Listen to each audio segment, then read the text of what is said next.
Hi, I'm Jennifer Berggren for Bassity Beat. On St. Patrick's Day, everyone becomes Irish, but since I'm about 30%, I figured I'd be the best one to tell you all about St. Patrick's Day and the many different Irish traditions.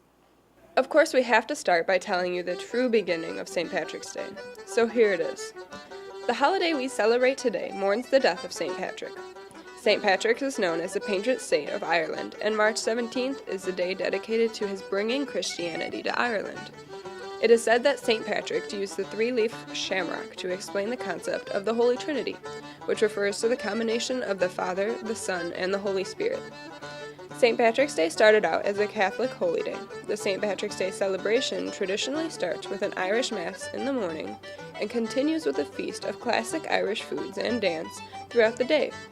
St. Patrick's Day is now celebrated as a secular holiday, and we acknowledge it in a very different sense. Here are some ways we spend our March 17th. What do you think of when celebrating St. Patrick's Day? Green beer, Jameson, bagpipes, and leprechauns. How do you celebrate St. Patrick's Day? Well, myself, I get with the guys, I guess, and hit a pub and laugh and, catch up. Along with many of the traditions of St. Patrick's Day come many different types of dishes. One of the most popular being corned beef and cabbage, but here are some you might not have thought about. What kind of Irish traditions does the Detroit pub partake in on St. Patrick's Day? Well, our intentions are to have bagpipes here for the holiday. We also like to have our Reuben soup and our fish and chips, which is delicious. What do you cook for dinner on St. Patrick's Day? Me is, when I think of St. Patrick's Day, I just think of good beer and stuff like that. So, I'll do fun things, a beer bat or something. I had corned beef and cabbage, With me, that's a Tuesday dish, It's not for a certain, time. I don't know about you, but my favorite part of any holiday is the food. St. Patrick's Day is celebrated with a traditional feast. Most dinners include eating classic Irish dishes such as corned beef and cabbage, Irish stew, soda bread, potatoes and carrots, or beer-battered foods. Believe it or not, 42.1 billion pounds of corned beef is produced for this day, and 2.6 billion pounds of cabbage is produced. Most people know St. Patrick's Day to be a drinking holiday, and some people get up around 5 a.m. to go to bars to celebrate. I don't know about you, but I'd rather sleep in.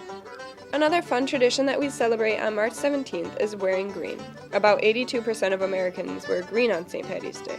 However, green is considered an unlucky color in Ireland, and wearing it is an American tradition. The Irish usually celebrate by wearing St. Patrick's Day blue. Another exciting American tradition of this green or blue holiday is the Green Chicago River. Since 1962, tons of green dye are tipped into the Chicago River on St. Patrick's Day. Why is this holiday important to you? Well, I'm Irish, and I've been brought up Irish. My mother's Irish, so there's been many traditions in my family that have been passed along the way each decade, I guess. So it's important to me because my mother's Irish, and we've always celebrated St. Patrick's Day, and we've always had fun on that day. So, and it really was about the green beer and the great food. So whether you're Irish or not, March 17th is the holiday that anyone can enjoy. And there are many different ways to celebrate this day. For Bassity Beat, I'm Jennifer Berggren. Happy St. Patrick's Day.